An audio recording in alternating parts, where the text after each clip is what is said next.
इस वे साडे गेस्ट कर्मरपाल गुर्जर जिहड़े कि एजुकेशन मिनिस्टर ने हरियाणा तो जुड़ चुके हैं। कर्मरपाल जी, स्वागत है तुहाडा न्यूज़ 18 पंजाब के ऊपर। जैसा कि आज महा पंचायत हो रही है करनाल में, हालांकि इसके बारे में पहले ही किसानों ने साफ कर दिया था कि बड़ी संख्या में, बड़ी तादाद में हम वहां पर इकट्ठे होंगे और सीधी बात है कि लाठी चार्ज को लेके सवाल उठाए जा रहे हैं और जो कार्रवाई नहीं की गई अब तक, जो मांगे वो रख रहे हैं, उसको लेके आज प्रदर्शन हो रहा है।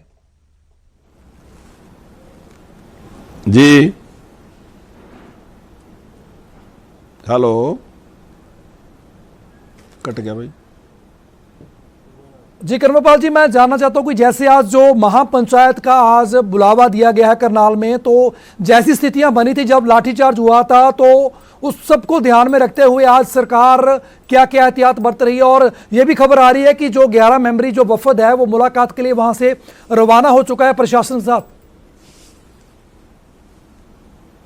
देखिए, जहां तक महापंचायत की बात है कि महापंचायत करना उनका राइट है, उसमें कोई बुराई नहीं है। उन्होंने किसान इकट्ठे किए वहां, वो अपनी बात रखेंगे, उसमें कोई बुराई नहीं है। और जहां तक घेराव की बात है या बंधक बनाने की बात है, उससे मैं बिल्कुल सहमत नहीं हूं, वो बिल्कुल गलत है।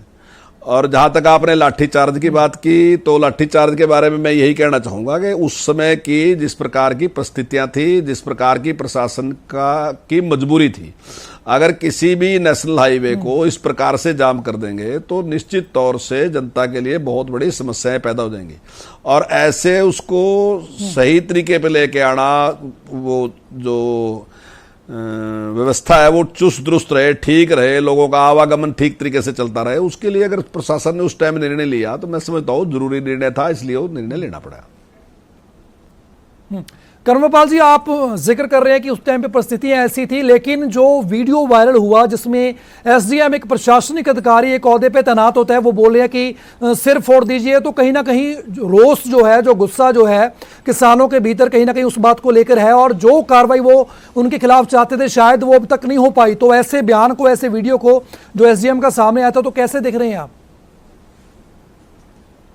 देखिए, एक तो मैं ये बताना चाहता हूं कि जहां पे लाठीचार्ज हुई, एसडीएम की ड्यूटी वहां नहीं थी, उससे तीसरे या चौथे बैरिकेड पे उसकी ड्यूटी थी। उसने कोई ऑर्डर वो दिया नहीं था, वो ऑर्डर उसका नहीं था, जो हुआ वहां वो नहीं था।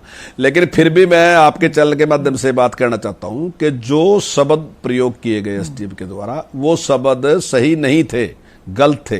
और ये बात कोई मैं नहीं, माने मुख्यमंत्री जी ने भी ये बात कही कि वो शब्द सही नहीं थे, माने मुख्यमंत्री जी ने भी बात कही सही नहीं थे, अन्य मंत्रियों ने भी यही बात कही सही थे, सब लोग मानते हैं कि शब्द सही नहीं थे। लेकिन जितनी उसकी गलती थी उसके अनुसार उसको, जो उसके खिलाफ कार्रवाई करनी थी, माननीय मुख्यमंत्री जी ने तुरंत कर दी।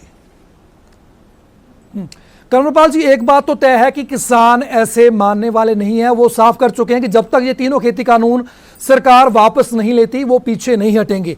अगले साल इलेक्शन भी कई स्टेटों में आ रहे हैं, तो ऐसे में क्या लगता है आपको कि क्या कहां पर कमी रह रही है जो इतना लंबा डेडलॉक बना हुआ है? 9 महीने हो चुके हैं किसानों को लगातार, वो हरियाणा दिल्ली के बॉर्डर के ऊपर बैठे हुए हैं और लगातार अपनी मांगों को लेके वो आंदोलन जारी कर रहे हैं। तो क्या लग रहा है कि कमी कहां रह रही है?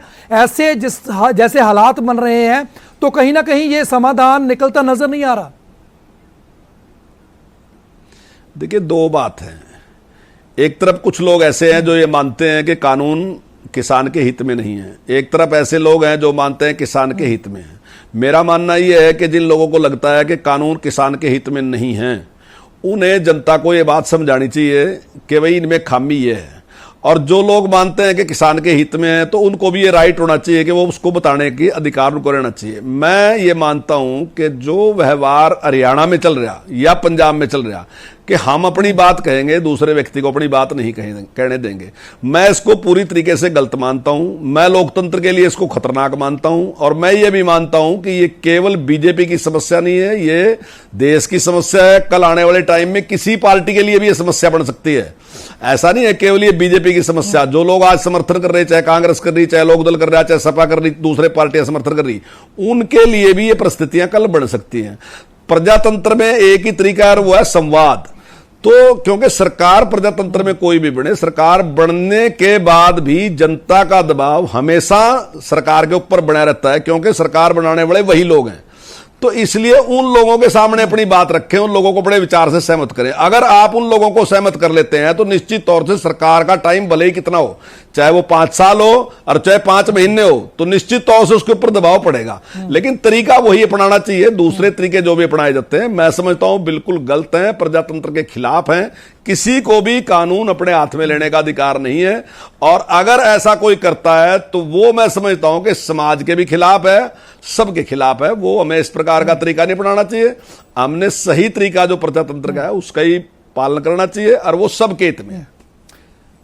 कर्मपाल जी, हरियाणा में खासतौर पे ऊपर बीजेपी की आपकी सरकार है, और लेकिन किसान नेता यही मान रहे हैं कि जिस प्रकार आप लोगों को उनके साथ खड़े होना चाहिए, जिस प्रकार हरियाणा की सरकार को उनका साथ देकर सेंटर में आपकी बीजेपी सरकार है, उनके सामने उनके समक्ष अपनी बात रखनी चाहिए, उस प्रकार से आप लोगों को तरफ से वैसा कुछ भी अप्रोच नहीं की गई। शायद एक वजह यह भी है कि उनकी नाराजगी की और शायद सही रूप से संवाद इसी वजह से नहीं हो पा रहा है। देखिए, जहां तक किसानों के साथ खड़े होने की बात है तो निश्चित तौर से हरियाणा सरकार किसानों के साथ खड़ी है। लेकिन अगर कोई ये कहे कि किसान यूनियन कहे कि मेरे साथ क्यों नहीं खड़ी, तो ये जरूरी नहीं है कि सरकार किसान यूनियन के साथ खड़ी हो। सरकार किसानों के साथ खड़ी। और मैं दावे के साथ कहना चाहता हूं कि जब अभी आप इंटरव्यू ले रहे थे, तो मैं दावे के साथ कहता हूं कि कहीं भी किसी भी चैनल पे आप डिबेट कर लें, हम इसके लिए तैयार हैं। हम ये सिद्ध करने के लिए तैयार हैं कि पूरे देश में सबसे अच्छा काम अगर कोई सरकार कर रही तो वो हरियाणा की सरकार है, जो किसान के हित में काम कर रही है। कर्मपाल जी, आप लगातार आप जिक्र कर रहे हैं कि संवाद से ही हर एक मसले का हल निकलता है, तो क्या लग रहा है कि जो अब फिर से डेडलॉक लगा पड़ा है, तो कब आपको उम्मीद है कि कोई ना कोई, देखिए किसी ना किसी को तो पहल करनी पड़ेगी। जैसे हालात बन रहे हैं खासतौर पे ऊपर हरियाणा में जो स्थिति बनी हुई है वो सब बेहद चिंताजनक भी है, और जैसा करनाल में हुआ और उसके बाद आज फिर से महापंचायत बुलाई गई है, तो कहीं ना कहीं एक बात तो तय है कि आने वाले दिनों में भी ऐसी महापंचायतें होंगी और कहीं ना कहीं स्थिति सामान्य होने में भी समय लगेगा। तो आपको लग नहीं रहा कि ऐसा भी कोई ना कोई इनिशिएटिव लेके आपकी सरकार को कहीं ना कहीं इस जो डेडलॉक बना हुआ है उसको जल्द से जल्द खत्म करके कहीं ना कहीं संवाद के जरिए से ही इस पूरे मसले का कोई ना कोई समाधान निकालना चाहिए? देखिए, सरकार बातचीत के लिए तैयार है, और सरकार ने कहा कि क्लॉज बाय क्लॉज अगर आपको कहीं ऐसा लगता है कि इसमें कानून में कमी है तो आप बताएं। लेकिन अगर एक पक्ष ये कहे कि हमें कुछ नहीं बताना, हम तो केवल ये चाहते हैं कि कानून को रद्द कर दो, तो वो संभव नहीं है ना, ऐसा नहीं है। और आप जैसे मुझे कह रहे कि भी आपको नुकसान है, तो ये जो नुकसान वाली बात है ना जी, अगर ये इस प्रकार से चलता है तो नुकसान केवल मुझे नहीं है, ये पूरे समाज को, पूरे देश को नुकसान है। मतलब अगर आप जोर जबरदस्ती करना ऐसे शुरू करेंगे कि भाई जिसको मैं चाहूंगा वो बात करेगा, जिसको मैंने चाहूंगा बात नहीं करने दूंगा, ये प्रजातंत्र के खिलाफ है। और अगर प्रजातंत्र के खिलाफ है तो सारे समाज के खिलाफ है। उसमें किसान भी है, व्यापारी भी है, मजदूर भी है, हर वर्ग है, और उसमें जो कर्मचारी है वो भी है, सबके खिलाफ है। प्रजातंत्र की खूबसूरती यही है, संवाद। उसमें कितना भी टाइम लगे, लेकिन संवाद ही उसका तरीका है। और अगर आप जनता को अपने पक्ष में कर लोगे अपने संवाद से, तो निश्चित तौर से सरकार पे दबाव पड़ेगा उसका। बिल्कुल बिल्कुल, दबाव की ही बात है। लेकिन कर्मपाल जी, दूसरी तरफ संवाद के दौर कई निकल चुके हैं। कई बार नरेंद्र सिंह तोमर जी से साथ संवाद हो चुका है, कई बार किसान नेताओं ने अप्रोच भी की थी। लेकिन जो आपने कहा कि जो इन काले कानूनों में वो बोल रहे हैं, जिसको बार बार बोल रहे हैं कि ये हमारे खिलाफ है, किसान तो ये कह रहे हैं कि हमें, आप हमारी भलाई के लिए काम करो, लेकिन हमें ये मंजूर नहीं है, तो सरकार को इसको जबरदस्ती थोपने की जरूरत ही क्या है? वो कितने एक लोग हैं जो ये कह रहे हैं हमें नहीं चाहिए, उनकी परसेंटेज कितनी है जो ये कह रहे नहीं चाहिए? अभी उत्तर प्रदेश का चुनाव है, पता चल जाए कितने कह रहे। अभी चुनाव होने वाले, अब लोकसभा के चुनाव में भी कितना टाइम है, 3 साल के बाद चुनाव होंगे, पता चल जाएगा क्या कह रहे क्या नहीं कह रहे। तो मेरा मानना यही है, देखो जब सरकार चुनी जाती है ना जी, तो जनता के समर्थन से जो सरकार उस टाइम होती है वो भी अपनी बात रखती है, विपक्ष है अपनी बात रखता है, और जो दबाव वाला गुट है जैसे किसान यूनियन है, और किसान यूनियन को लगता है कि वो भी अपनी बात रखती है, तो उन सब के बाद जो मतदाता है वो अपना मतदान करता है और उससे फैसला होता है क्या है। तो कोई सरकार भी है, चाहे कोई भी सरकार है, वो जनता से ऊपर कभी भी नहीं होती। 5 साल में उसको जनता के दरबार में आना ही पड़ेगा, उसके सामने अपनी सफाई देनी पड़ेगी, अपनी बात रखनी पड़ेगी। अगर उसकी बात सही होगी तो तभी आशीर्वाद देगी वह, अगर नहीं उसकी बात सिद्ध होगी तो सरकार उसको नेग्लेक्ट कर देगी जनता।